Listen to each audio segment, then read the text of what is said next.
Como comenté la cápsula anterior, si bien se podría pensar que la piedra angular del tratamiento de las personas con depresión es el fármaco antidepresivo, en realidad no es así. Para los casos más graves, los antidepresivos son muy importantes y son lo más importante. Pero el tratamiento antidepresivo tiene que considerar los aspectos generales y no solo los fármacos antidepresivos. Lo relevante es el manejo integral de la situación y no solamente el fármaco antidepresivo. Ahora, los antidepresivos han ido evolucionando.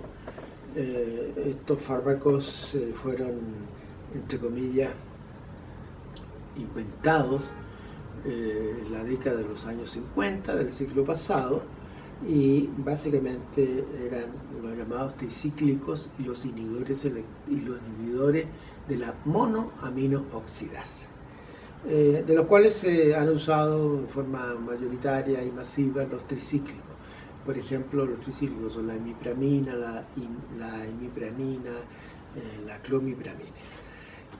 Pero han ido quedando en desuso en la medida en que han aparecido fármacos que son más seguros. La inseguridad de los tricíclicos tenía que ver con el riesgo suicida, el uso en altas dosis o en dosis masivas podía provocar con frecuencia la muerte por fallas cardíacas en especial. Más adelante aparecieron los inhibidores selectivos de la recaptación de serotonina, la sertralina, paroxetina, citalopram, por ejemplo.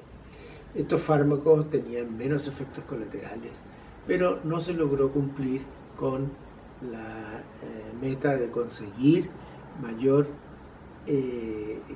eficacia terapéutica.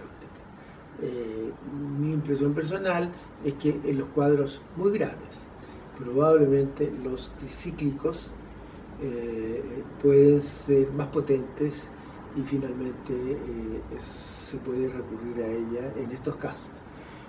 Y estos fármacos, los tricíclicos, han ido quedando en manos de los psiquiatras de manera casi exclusiva, porque son más difíciles de manejar, más efectos colaterales, más problemas en su manejo, etc.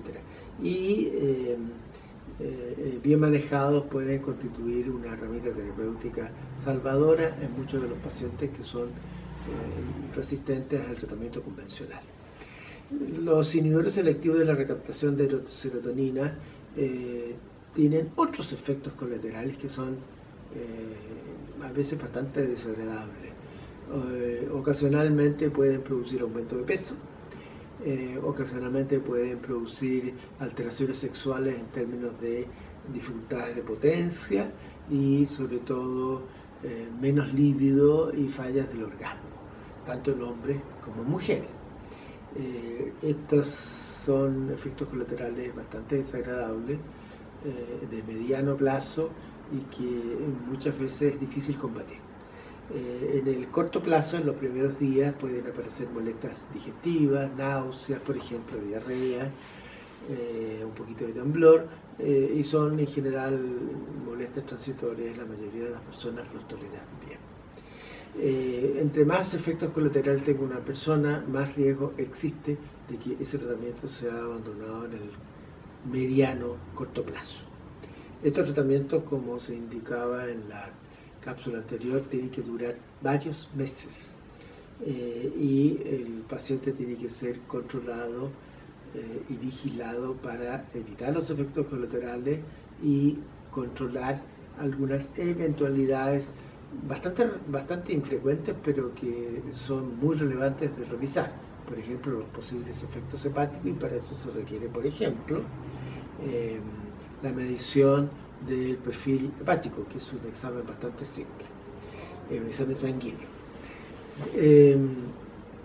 La eficacia terapéutica en general de todos los tratamientos se estima en alrededor del 60%.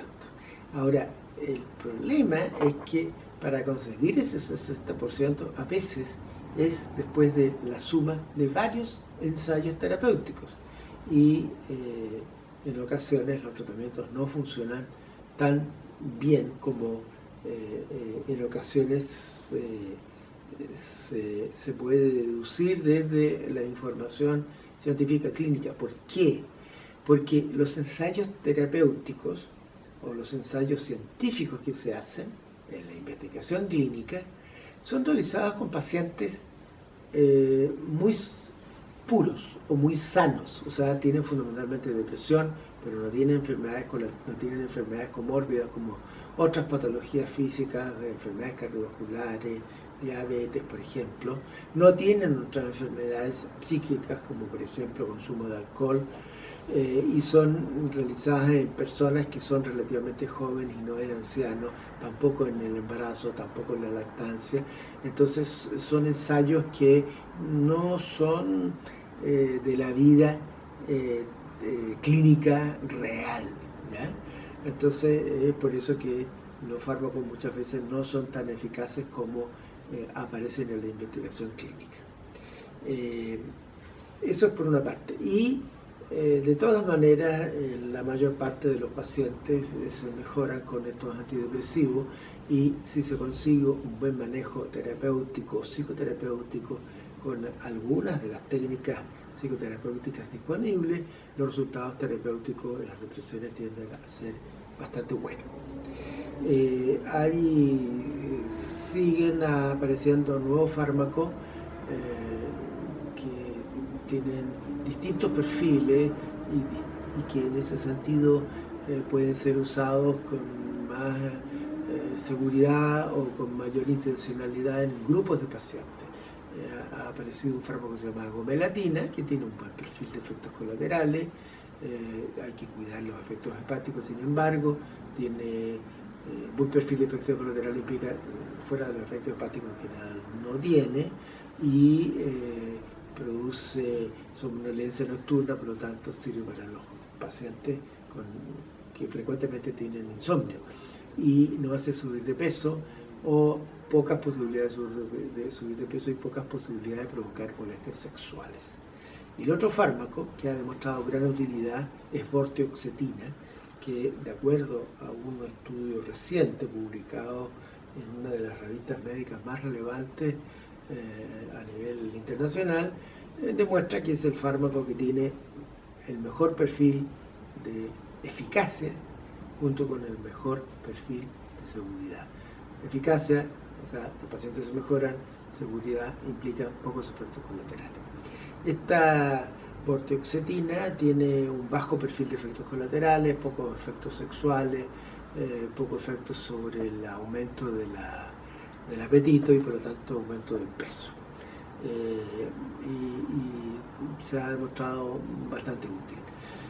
El otro grupo de fármacos que tiende a ser usado con frecuencia en la depresión son los tranquilizantes y los hipnóticos, en general usados para la angustia y para el insomnio. El tratamiento antidepresivo, cuando funciona bien, en general produce un efecto altamente favorable en la angustia y en el insomnio, que son síntomas de la depresión. Es como si en un paciente con fiebre tifoidea tratamos la fiebre con paracetamol, por ejemplo. Es muy posible que esa fiebre sea bastante resistente al paracetamol, porque la causa es la infección, y en ese caso lo que se necesita es el uso de antibióticos para matar el germen, destruir el germen, y no sacamos mucho con combatir la fiebre si no combatimos la causa, es decir, la presencia del el bacterio que provoque la fiebre tifoidea. En este caso, por lo tanto, el manejo del antidepresivo contribuye al manejo del insomnio. Cuando se usan tranquilizantes, tiene que ser por el menor tiempo posible, las dosis más bajas posible, y lo mismo ocurre con los hipnóticos. Tranquilizantes, clonazepam, diazepam, bromazepam, lorazepam.